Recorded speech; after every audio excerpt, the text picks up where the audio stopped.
This is Voice of the Iceberg.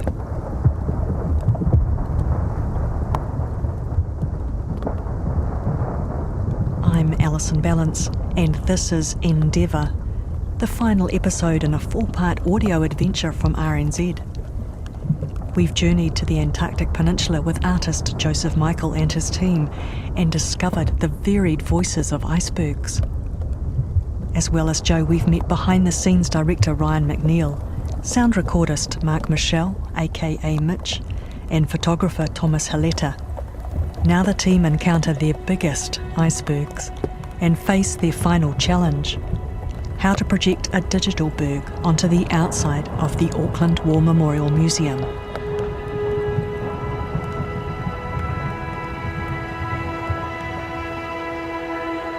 Icebergs are always unusual and cunning because sometimes you look at one and you might photograph it from one angle and it looks very bland and almost hidden in the landscape, and then you go around the other side of it and all of a sudden this amazing surface is revealed.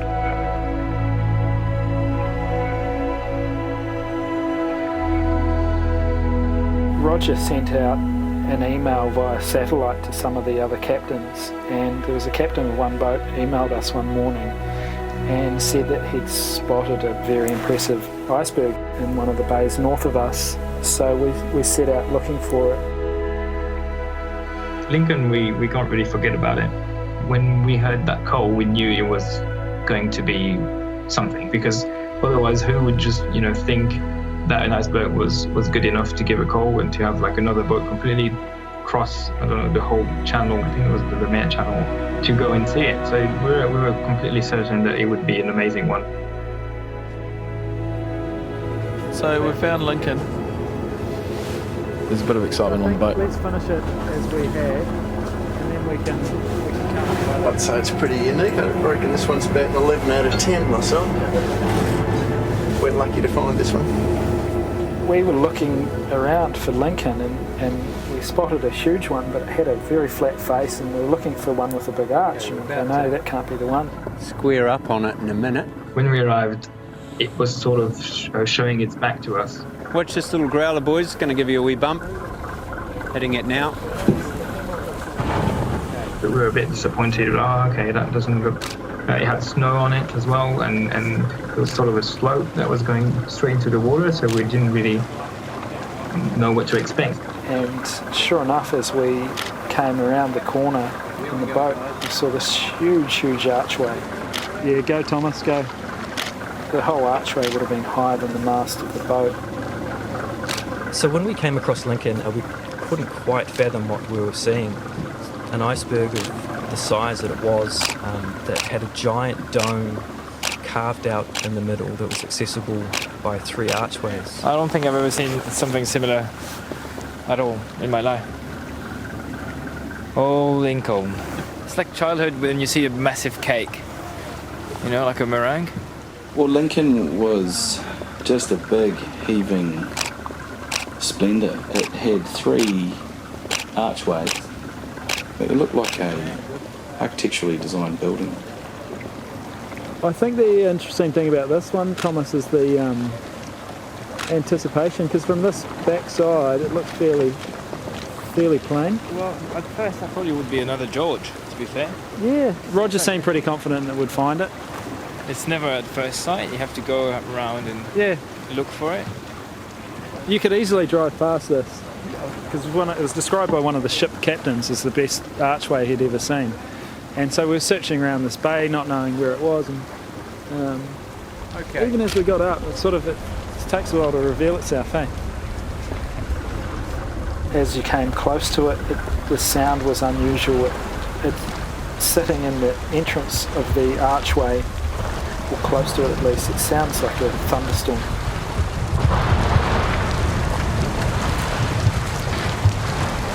Get this rain sound, but you get the echoing from the chamber of the iceberg, and as pieces crack off the roof and fall down, it creates this thunderous echo, which, if you close your eyes, it sounds exactly like a thunderstorm.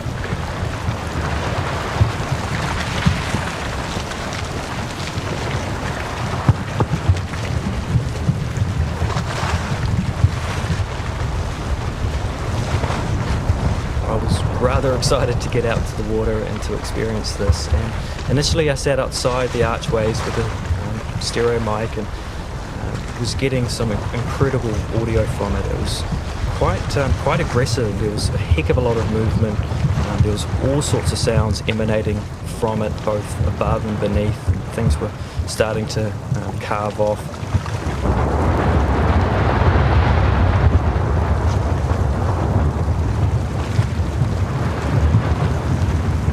And the sounds that was making, the groans, the creaks, the claps, and it was just the cracking, and you couldn't see where it come from, and of course by the time you hear it, whatever that sound come from had done its business, and you'd often just see the wake.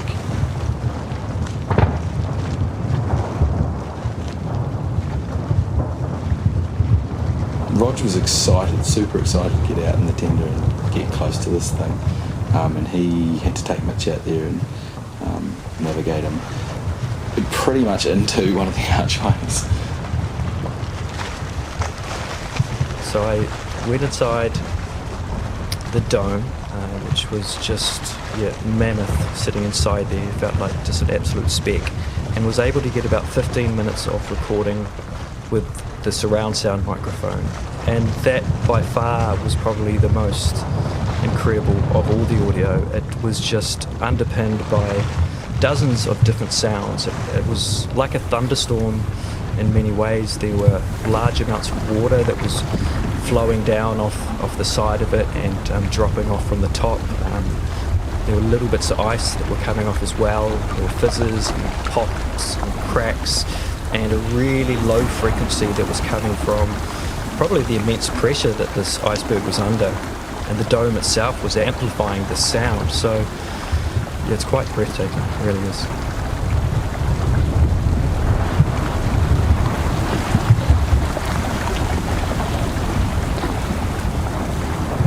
Yeah, Lincoln was a joy to go around. It was a joy to sit with. Lincoln was a real joy to sit with for some time and just enjoy.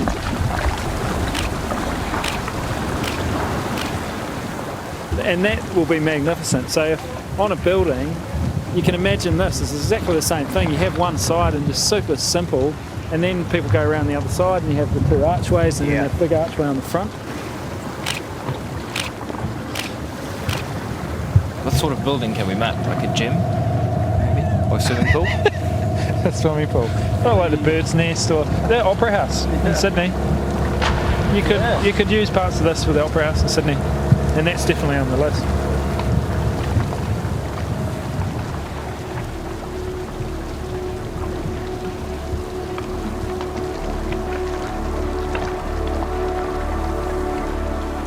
This was our first epic iceberg encounter. It was like day 3, I think, or day 4 already, and we had mapped some icebergs before, but none of them gave us that reassuring feeling that we had what we wanted and we knew we could project map them. But with Ernest, we knew it was the one. It was the one that would make it first into a projection mapping. So we saw it from far away, and that side of it was already like a building. It was like a wall, pretty much a wall of ice. You could see it on the radar, and Roger had a feeling. He sort of said, Joe, I think you're going to like this one. It's on the horizon, and if you can see something on the horizon that looks big, you get a fair idea when you get up to it. You're going to be breaking your neck to see the top of it. When we started to get close, we actually started to realize that it would be too big for a building almost, So we circled twice around it. So the first one was to get really the detail of the ice, and the second one was to actually get the full-sized iceberg. Ernest was incredible. The photographers got their shots and got what they needed to. Then we just sort of sat back and admired it. It was just so, I don't probably use the right terms, but it was so tabular, so square, so building-like, and especially in terms of the Auckland War Memorial Museum. Projection mapping there's different techniques, but generally it's projecting an image back onto a building, but instead of using it as a cinema screen, you're using the architecture of the building or an object. You can projection map on anything really. You can project a map on a cat if you wanted. So we create a 3D model of the building, and then I photographically map the iceberg into these different elements of the building, and then I can sort of do interesting things with that surface. I'm combining the surface of the museum or the building, and I'm wanting to sort of confuse the audience as to whether they're looking at an iceberg or looking at a building. Such a significant opportunity for Joe and the whole team to tell the story of Antarctica, give people a sense of awe and inspiration around being able to see Antarctica in an urban setting, which has never been done before. The shape of Ernest lent itself well to the museum. It felt like its surface would work well on the museum, and the different contours that, there was some similarities in the contours of the museum and that iceberg. But Ernest it was quite a young iceberg. You could tell it was huge, but it had only just broken off a glacier. And there was something about, in my process in mapping these buildings, that it felt appropriate to choose, I call it young, but in a sense, quite a new iceberg as my first one. Have you heard the sound of pixels? No. Come with me. It's the sound of pixels. Yeah, so we're just having a look at projection on a building at the moment. Excited about it? Yeah, no, it's just a great project to work on actually. Yeah, always enjoy these arty ones, the big ideas, and this is certainly a big idea, so it's going to look great, I think. The Auckland Museum, in my mind, it's the most fantastic building in New Zealand. The situation, the way it's placed in the middle of the domain there is magnificent, and it's perfectly suited for projection mapping. It has a very even colour, which makes it useful for the projection mapping. If you've got a building that's got different colours of bricks, it sort of just affects your picture, but it's very consistent and it's very accurate. Yeah, I was talking to the guys who did our 3D model, because we create a 3D model of the building, and they mapped it, and they said it's one of the most precise buildings they've ever seen. It's just so straight, and I think that's something about the era that was created. It's obviously a very grand building as well, and I thought that the grandness of that building itself parallels the grandness of these icebergs. The idea with this iceberg is that we pretty much line it up to the size of the building. Yeah, there's always a challenge. It's just working through the challenges, I think, is the important part. We haven't done the 360-degree version of the museum, though. This is a first. I'd say it'd be one of the biggest projection projects in this country by far. John's concerned about these black holes. Yeah, they're a problem. Yeah. Any other problems that you see? Johns doesn't like the windows. I hate the windows. Yeah. What do you like about the building? I love it. Oh.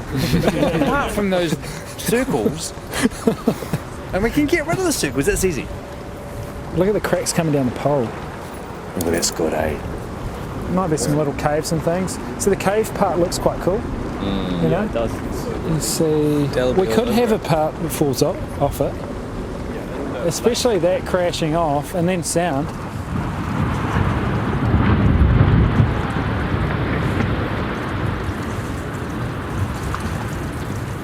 Some of the icebergs we could hear the sounds, and you could hear the streams and the waterfalls coming, and you could see them as well. We could hear all of this from the boat, and obviously the cracks and the of some of the other icebergs is that as it falls off, you feel right through your body.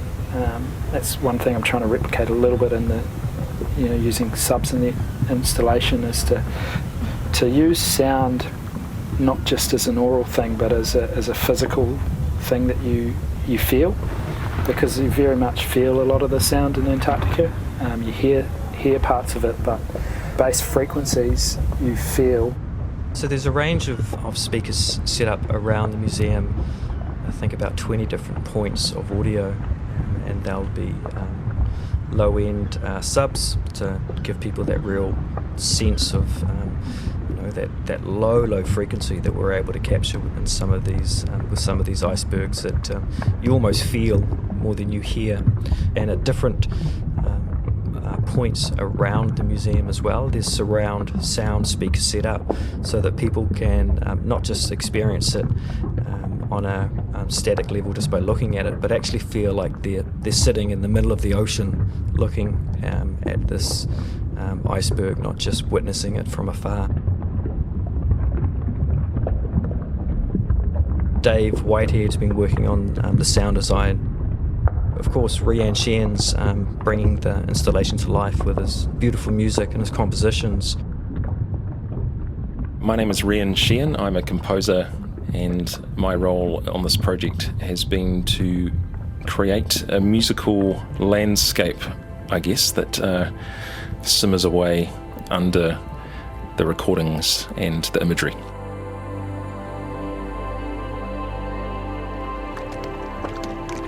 As soon as he got back, he sent me a lot of Mitch's recordings of the ice, breaking up, and these just insanely detailed sonic soundscapes of that world. And I would just sit here and listen to them. And when you listen to those recordings, you really feel like you're there. So it's quite remarkable, I think. The more that I started working with the imagery, and the more that I spoke to Joe about it, the music, in a way, became. It didn't need to be the centre of attention. It became, I guess, the music needed to be a bit more understated and not as big and huge and epic as we originally intended. So that's the direction we've gone in.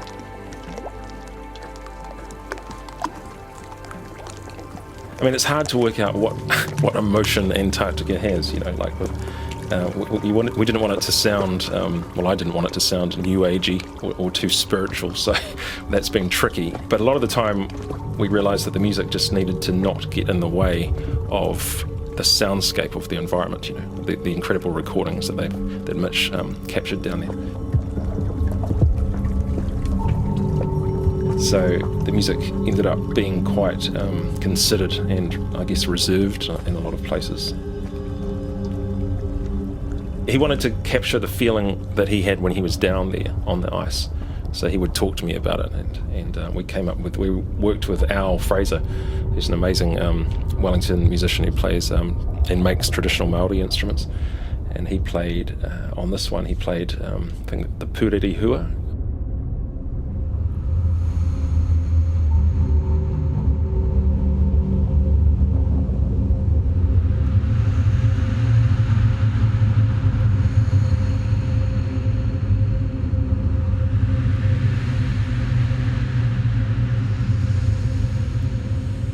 So I must have sent him lots of little snippets over the last year, and he fell in love with one in particular, and we developed that around a section of the show.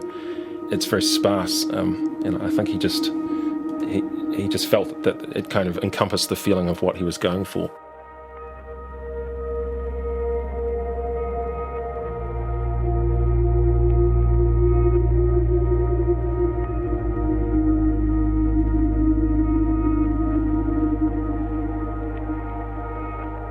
When I tell someone about Antarctica now, or I think about it, it's just how dynamic that place is in terms of movement and sound, of course, and light, and the way that the bergs move overnight. You wake up in the morning and either one's gone or three have come. The place is absolutely dynamic, and it changes and it breathes. It absolutely breathes. Daily, during the day, during the night. Things gather, things move apart, and things are created and things are destroyed, all in front of your eyes. You don't necessarily have to sit there for a whole day and watch it.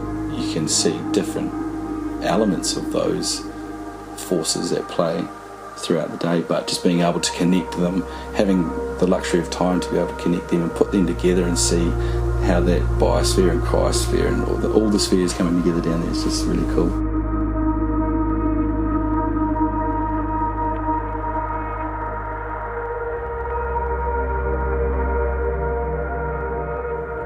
That was Endeavour, the fourth and final episode of Voice of the Iceberg, In this series you heard from Joseph Michael, Ryan McNeil, Mark Michelle, aka Mitch, Nick Fluvier, Thomas Haleta, Niwa scientist Mike Williams and composer Rhiann Sheehan. A big shout out to the rest of the team who had cameos in the location audio: Simon Godsiff, Jason Nichols, Jeff Ross and Nick Walker, and many thanks to Roger Wallace and the crew of Australis and sound designer Dave Whitehead. The Voice of the Iceberg podcast series was produced and edited for RNZ by me, Alison Ballance, with field audio from Ryan McNeil and Mark Michelle and sound engineering by Mark Chesterman. Music by Rhiann Sheehan was composed for Antarctica, While You Were Sleeping, an exhibition projecting a digital iceberg onto the exterior of the Auckland War Memorial Museum as part of the 2017 Auckland Arts Festival. The trip to Antarctica was made possible thanks to the generous support of the Wallace Arts Trust, Friedlander Foundation and Creative New Zealand. You can find all the episodes and photos of the bergs at rnz.co.nz/iceberg. You can also find the podcasts on iTunes and Spotify. And please, if you could take a moment to rate us, that would be fantastic. From the whole Voice of the Iceberg team, thanks for listening, and we'll leave you with the bergs.